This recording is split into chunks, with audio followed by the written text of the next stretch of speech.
Isaiah 41. Listen to me in silence, you coastlands. Let the nations find renewed strength. Let them approach and then speak. Let us come together for debate. Who stirs up this one from the east? Who officially commissions him for service? He hands nations over to him and enables him to subdue kings. He makes them like dust with his sword, like wind-blown straw with his bow. He pursues them and passes by unharmed. He advances with great speed. Who acts and carries out decrees? Who summons the successive generations from the beginning? I, the Lord, am present at the very beginning, and at the very end I am the one. The coastlands see and are afraid. The whole earth trembles. They approach and come. They help one another. One says to the other, "Be strong." The craftsman encourages the metalsmith. The one who wields the hammer encourages the one who pounds on the anvil. He approves the quality of the welding and nails it down so it won't fall over. You, my servant Israel, Jacob, whom I have chosen, offspring of Abraham, my friend. You whom I am bringing back from the earth's extremities and have summoned from the remote regions. I told you, you are my servant. I have chosen you and not rejected you. Don't be afraid, for I am with you. Don't be frightened, for I am your God. I strengthen you. Yes, I help you. Yes, I uphold you with my victorious right hand. Look, all who are angry at you will be ashamed and humiliated. Your adversaries will be reduced to nothing and perish. When you will look for your opponents, you will not find them. Your enemies will be reduced to absolutely nothing. For I am the Lord your God, the one who takes hold of your right hand, who says to you, don't be afraid, I am helping you. Don't be afraid, despised, insignificant Jacob, men of Israel. I am helping you, says the Lord, your protector, the Holy One of Israel. Look, I am making you like a sharp threshing sledge, new and double-edged. You will thresh the mountains and crush them. You will make the hills like straw. You will winnow them, and the wind will blow them away. The wind will scatter them. You will rejoice in the Lord. You will boast in the Holy One of Israel. The oppressed and the poor look for water, but there is none. Their tongues are parched from thirst. I, the Lord, will respond to their prayers. I, the God of Israel, will not abandon them. I will make streams flow down the slopes and produce springs in the middle of the valleys. I will turn the wilderness into a pool of water and the arid land into springs. I will make cedars, acacias, myrtles, and olive trees grow in the wilderness. I will make evergreens, firs, and cypress grow together in the arid Rift Valley. I will do this so people will observe and recognize, so they will pay attention and understand that the Lord's power has accomplished this, and that the Holy One of Israel has brought it into being. Present your argument, says the Lord. Present your evidence, says Jacob's king. Let them produce evidence. Let them tell us what will happen. Tell us about your earlier predictive oracles, so we may examine them and see how they are fulfilled, or decree for us some future events. Predict how future events will turn out so we might know you are gods. Yes, do something good or something bad so we might be frightened and in awe. Look, you are nothing, and your accomplishments are non-existent. The one who chooses to worship you is disgusting. I have stirred up one out of the north, and he advances. One from the eastern horizon who prays in my name. He steps on rulers as if, as if they were clay, like a potter tending the clay, treading the clay. Who decrees this from the beginning so we could know? Who announced it ahead of time so we could say, he is correct? Indeed, none of them decreed it. Indeed, none of them announced it. Indeed, not one heard you say anything. I first decree to Zion, look, here's what will happen. I sent a herald to Jerusalem. Look, but there is no one among them. There is no one who serves as advisor that I might ask questions and receive answers. Look, all of them are nothing. Their accomplishments are non-existent. Their metal images lack any real substance.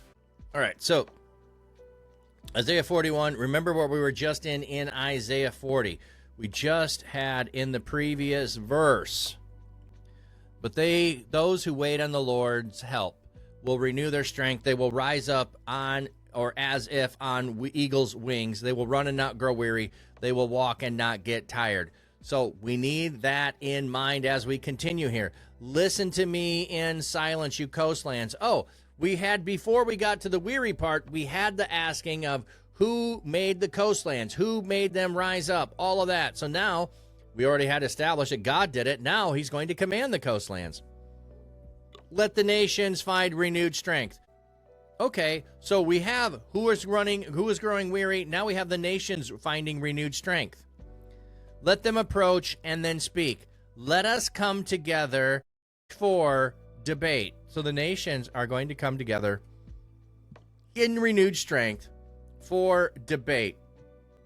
Mishpat could be translated judgment, but here it seems to refer to a dispute or a debate between the Lord and the nation. So we are going to, also the problem with thinking judgment, we want to have restoration take place. So if judgment is coming, then restoration is coming. So things are going to be made right. So yeah, there's a dispute. So we're going to have that. So we're coming together. Who stirs up the one from the east? Who officially commissioned him for service? He hands nations over to him and enables him to subdue kings. He makes them like dust with the sword, like blown straw of the wind. So God is going to make his case that he's the one that raises up one nation to judge another nation. When this nation over here is too high and mighty and haughty and oppressing their people, he will punish them by bringing someone else. So who sent the nation from the east? That was the God. Who sent the nation from the north? That was God. He judges one nation with another nation that takes over them. Now, this is not saying the individuals within it and every single person is a sinner and all of that. No. This is the power structures. This is the system. This is the governance. This is how they treat their people. When the cry of the oppressed and the poor goes up, God hears and he acts. And they're going to become like the dust of the sword, blown away under the new nation that rises. He pursues them and passes by unharmed. He advances with great speed. Who acts and carries out his decree? Who summons the successive generations from the beginning? I, the Lord, am present at the very beginning and at the very end. I am the one. So, all right, so who was there at creation? Me. Who's going to be there at the end? Me. Any other gods out there making claims? Any other nations out there making claims that they've always existed? No, because they can't. Any other gods making, they could not create themselves. They are not all existent. They came into being. So everyone who is in the heavenly realm declaring themselves to be like God, equal with God, more powerful than God, they're all full of it. They are all full of it. I'm the one.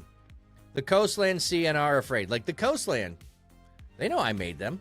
They see it when the nations come. They're afraid. The whole earth trembles. They approach and come. They help one another. One says to another, be strong. So, remember he is talking about in the previous chapter, make a path for our God, level the mountains, lift up the valley, make the path wide. When God is on the approach, the earth trembles because they know who created it.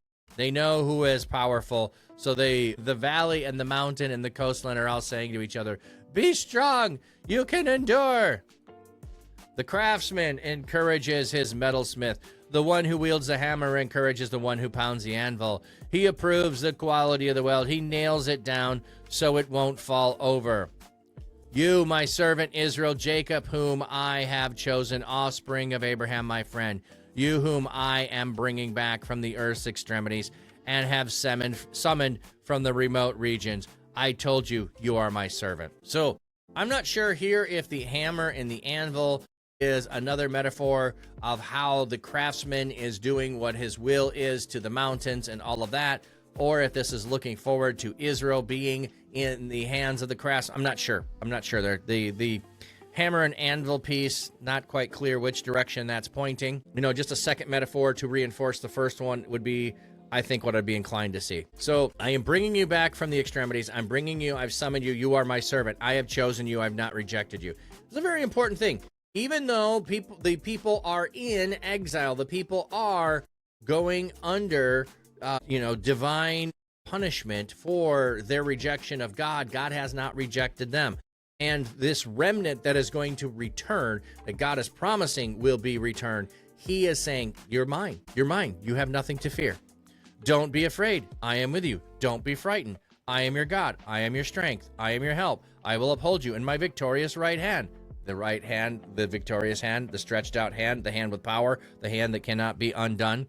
Look, all you were angry at you will be ashamed and humiliated. Your adversaries will be reduced to nothing and perish. So, hey, don't worry about who's around you. I got you. I got you, man. I'm bringing you back. You're all good. Trust in me. This is what you made a mistake last time. You did not trust in me. You went and found your own way, which did not turn out. Hello, McFly. I'm your God. I created you. Trust in me. When you will look for your opponents, you will not find them. Your enemies will be reduced to absolutely nothing. For I am the Lord your God, the one who takes hold of you by the right hand, who says, you don't be afraid. I am helping you. Don't be afraid. Despised, insignificant Jacob, men of Israel. Don't be afraid, little tiny insignificant. Like you compared to everyone else, you're insignificant. You're despised, men of Israel. I am helping you, says the Lord, your protector, the Holy One of Israel. So I got you. You're mine. What do you have to fear? Look, I am making you like a sharp threshing sledge, new and double-edged. You will thresh the mountains and crush them. You will make the hills like straw. You will winnow them, and the wind will blow them away. The wind will scatter them. You will rejoice in the Lord. You will boast in the Holy One of Israel. I'm wondering here, because one of the things that mountains at times are dwelling places of God. So we had the mountains being laid low and filling in the valleys, making a path for the God. Now we have, you're going to thresh the mountains and crush them.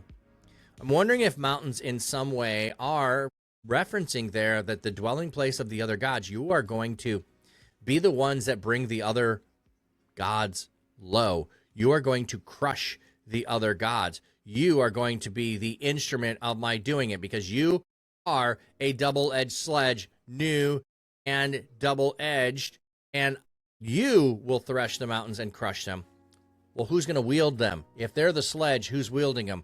I think it's God wielding it that is going to lay them low. Going to lay them low, and if it is the physical mountains that we're thinking of, which is impossible for us to be able to defeat, but God's power through us could do it, fine. Or if it's a speaking to the dwelling place of the gods, which many cultures believe gardens and mountains are the dwelling place of the gods. So if the mountains being brought low is the dwelling place of all of the other false gods, all of the other lesser gods, all of that, well then, yeah, that sounds fantastic.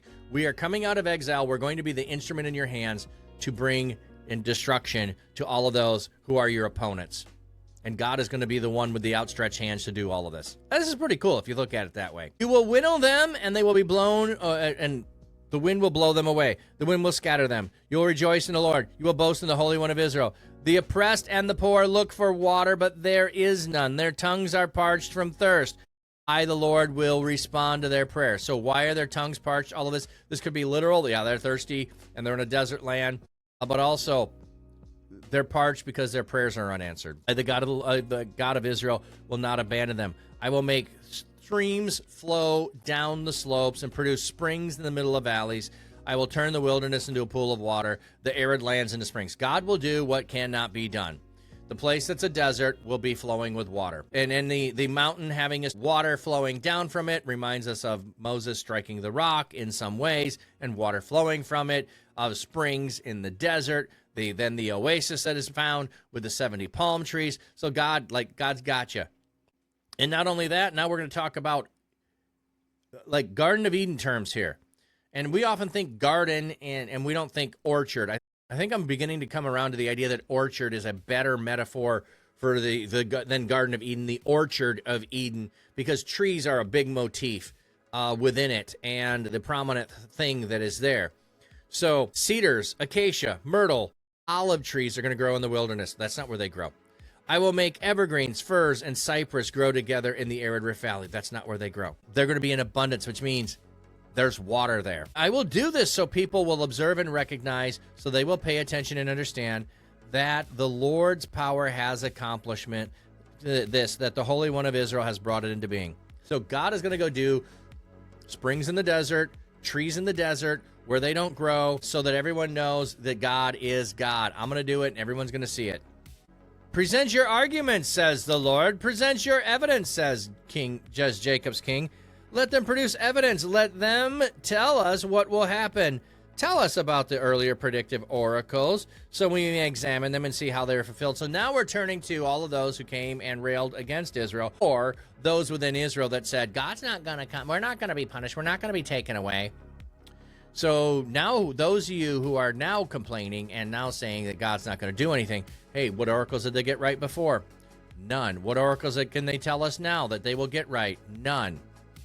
So we may examine them. Tell us what you're going to, so they can be fulfilled. Or decree of some future event. Predict something that'll be good. Predict something will be bad. Doesn't matter. We need to know you are gods. All of you other nations, tell us something that's going to happen. All of you who are worshiping these false gods, who are false prophets, tell us what's going to happen. We're waiting. We haven't seen anything turn out right. We haven't seen anything come true. So give us something new. It doesn't matter, good or bad. Like the sky is going to fall in. Or no, the sky is going to be a sunny day. Tell us. What is it? We're waiting. So we might be frightened and in awe. So do something that has any kind of real power. Look, you are nothing, and your accomplishments are non-existent. I like that translation. Your accomplishments are non-existent. The one who chooses to worship you is disgusting, which is what the people of Israel had been doing. That's why they went into exile. I have stirred up one from the north. He advances. One from the east. Now, destruction comes from the north. Destruction comes from the east. This is where it comes from. One from the east horizon who prays in my name. He steps on rulers as if they are clay, like a potter treading on clay. He who decrees this from the beginning, so we could know. Who announces it ahead of time, so we could say he is correct. So, I'm waiting for all of your oracles, waiting for all of those. Fenris, hey, welcome in. Fly like an eagle. Yep, we just read that chapter. Now we're in the next one. Spot of tea, friends, spot of tea. We've got Earl Grey all day, baby. Earl Grey all day. And thank you for that. My throat was getting a little dry there. Appreciate it. So, ahead of time. So we hey, show us you have power. Instead of God of the universe, who's the only one with power. Well, Streamlabs got it wrong. Okay. I first decree to Zion, look, here's what will happen. I sent heralds to Jerusalem. Look, but there is no one among them. There is no one who serves as advisor, that I might ask questions and receive answers. Like, hey, I predicted what was going to happen, and boom, it's happening. Now I'm telling you the future of what will happen now. It's going to happen. This is assurance. It's going to happen. Who's the counter to this that actually did something? Send them here. We'll question them. We'll get their truth. That's not truth, because their accomplishments are nothing. Look, all of them are nothing. And their accomplishments, no, we just repeated that. I was saying it from before, and this is the repeat of it. Their accomplishments are non-existent. Their metal images lack any real substance. Now, we talked about the care of which they were made and all of that. They are emptiness. They are nothing. There's nothing there. You love this whole speech, and I say, I know. It just goes on and on like, hey, bring out your oracles, bring out your gods. Let me hear what they're going to do. Let's have a conversation, all you nations, about your powers and see who's really in control. But I'm telling you, Israel's going to return. Who's going to stop it? I'm gonna bring people from the east to conquer the ones who. So essentially, Persia is gonna come and conquer Babylon. That's part of what we have going on here. Yeah, the original roast. Yeah. Their accomplishments are non-existent. Exactly.